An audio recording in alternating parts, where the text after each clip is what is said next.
Página 17. Continuamos con el capítulo 1, Cerebros en una cubeta, del libro Razón, Verdad e Historia de Hilary Putnam. 1.2. Teorías mágicas de la referencia. Hemos visto que el dibujo trazado por la hormiga no tiene conexión necesaria con Winston Churchill. El mero hecho de que el dibujo mantenga cierta semejanza con Churchill no lo convierte ni en un retrato real, ni en una representación de Churchill. Salvo que la hormiga sea una hormiga inteligente, y no es el caso, y sepa algo con respecto a Churchill, y tampoco es el caso. La curva que trazó no es un dibujo, ni tan siquiera una representación de algo. Ciertos pueblos primitivos creen que algunas representaciones, en particular los nombres, tienen una conexión necesaria con sus portadores. Creen que saber el verdadero nombre de alguien o algo les otorga poder sobre ese alguien o algo. Este poder procede de una conexión mágica entre el nombre y el portador del nombre.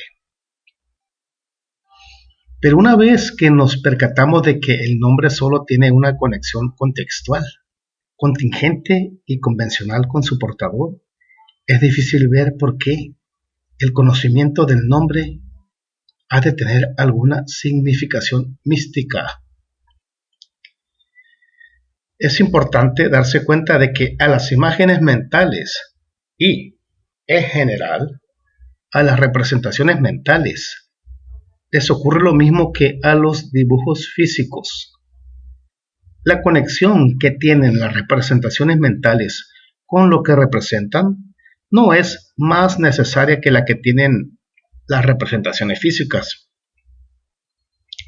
La suposición contraria es un vestigio del pensamiento mágico. El problema quizás se capte más fácilmente en el caso de las imágenes mentales. Quizá el primer filósofo que captó la enorme importancia de este problema, pese a no ser realmente el primero en barajarlo, fue Wittgenstein.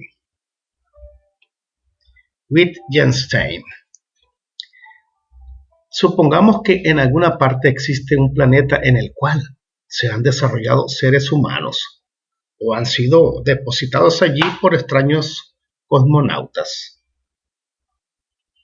Supongamos que esos humanos, si bien son como nosotros, nunca han visto un árbol. Supongamos que nunca se han imaginado un árbol. La única vida vegetal que existe en su planeta son los líquenes. Supongamos que cierto día, una nave que pasa por su planeta, sin establecer contacto con ellos, arroja sobre el dibujo de un árbol. Imaginémosles devanándose los sesos ante el dibujo. ¿Qué demonios es esto? Y se les ocurre toda clase de especulaciones. Un edificio, un baldaquín e incluso alguna especie de animal. Pero supongamos que ni siquiera se aproximan a saber de qué se trata.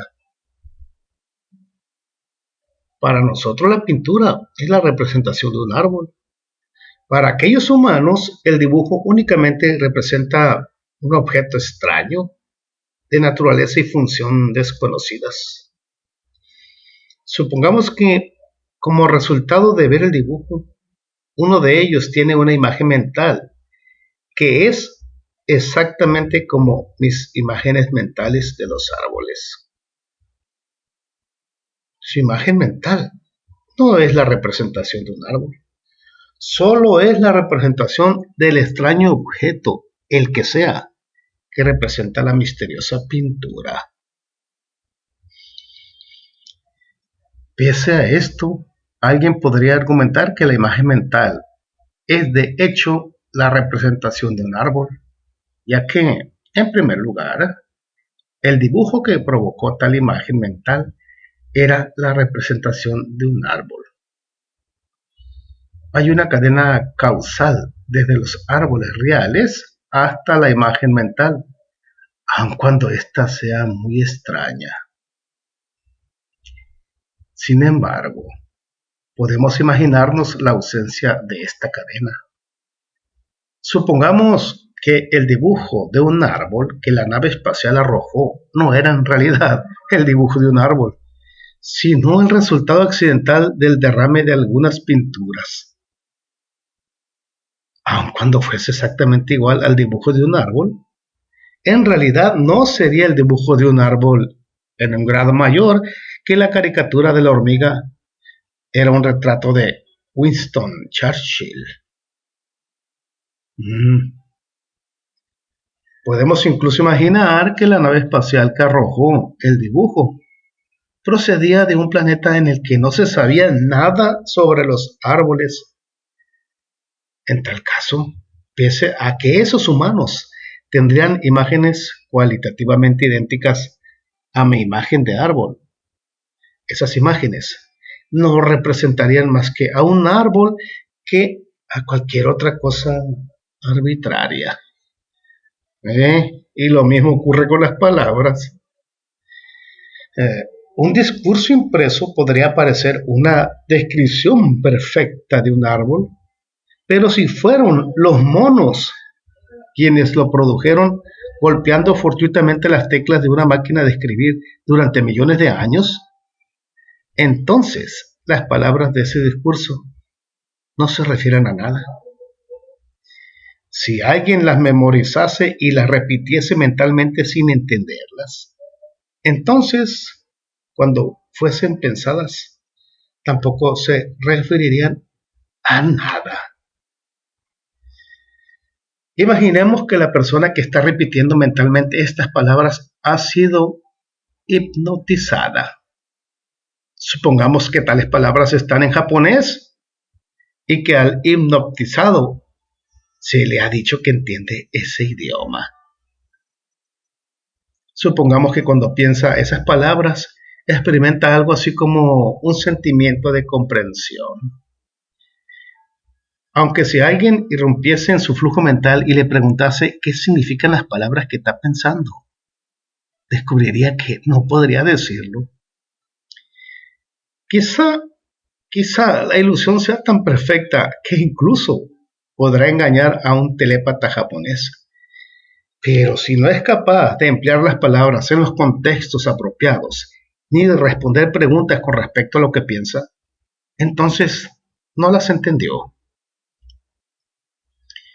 Combinando estas historias de ciencia ficción, podemos idear un caso en el que alguien piensa ciertas palabras que constituyen de hecho la descripción de un árbol en algún lenguaje y simultáneamente tiene unas imágenes mentales apropiadas, pero ni comprende las palabras ni sabe lo que es un árbol.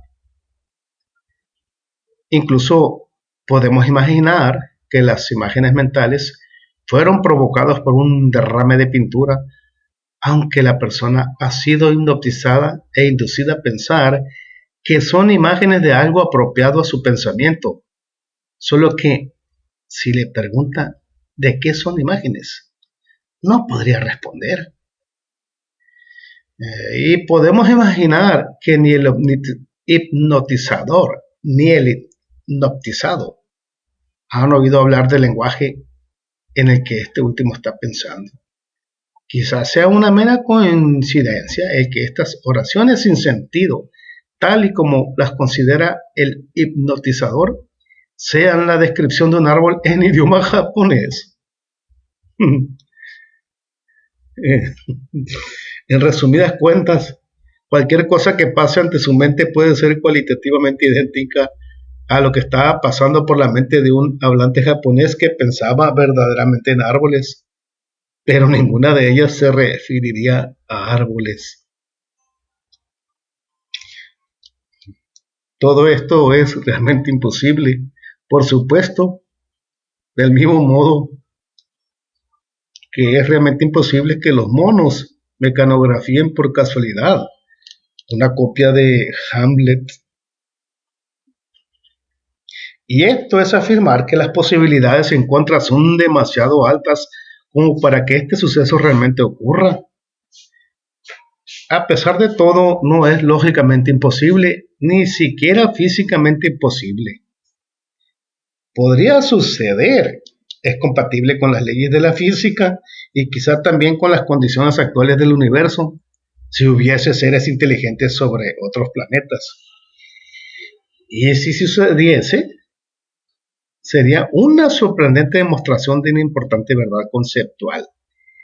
Ni siquiera un amplio y complejo sistema de representaciones verbales y visuales tiene una conexión intrínseca, mágica, dada de una vez por todas con lo que representa. Una conexión independiente del modo en que fue causada y de lo que se constituyen las disposiciones del sujeto hablante o pensante. Y esto es cierto tanto si el sistema de representaciones, palabras e imágenes en nuestro ejemplo, está implementado físicamente. Las palabras son palabras escritas o habladas y los dibujos son dibujos físicos o tan solo concebido mentalmente.